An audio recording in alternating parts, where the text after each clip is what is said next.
இசைஞானி இளையராஜா அவர்கள் ரீசெண்டா பரபரப்பா போயிட்டு இருக்கிற கான்ட்ரோவர்சிக்கு பதில் கொடுத்திருக்காரு. அதாவது ஸ்ரீவில்லிபுத்தூர் ஆண்டாள் கோவில் கருவறைக்குள்ள இளையராஜா அவர்களை அனுமதிக்கல அப்படின்னு சொல்லிட்டு ஒரு மிகப்பெரிய இஷ்யூ பத்தி எரிஞ்சிட்டு இருக்கு. இந்த இஷ்யூ குறித்து ஒரு பக்கம் அறநிலையத்துறையும் அறிக்கை விட்டு இருந்துச்சு. அதாவது இந்த கோயில் வழக்கப்படி அர்ச்சகர், பரிசாரகர், தென் மடாதிபதிகள் தவிர மத்த யாருக்கும் அதுக்குள்ள அனுமதி இல்ல. சோ அதனால இளையராஜா அவர்கள் அங்க போகாம மண்டபத்தின் முன்பே நின்று சாமி தரிசனம் செய்தார் அப்படின்ற மாதிரி விளக்கம் கொடுத்திருந்தாங்க.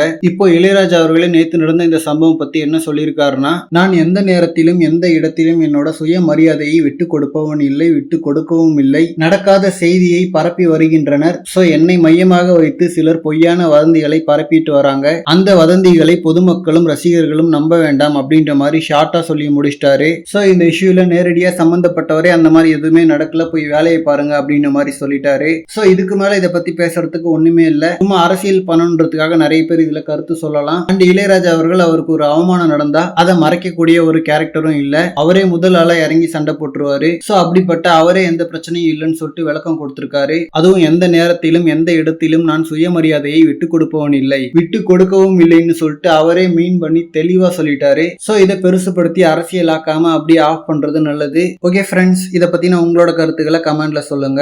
இந்த மாதிரி ஹாட்டான அப்டேட்ஸ்க்கு நம்ம மணி மூவி பஸ் சேனலை சப்ஸ்கிரைப் பண்ணுங்க. தேங்க்யூ.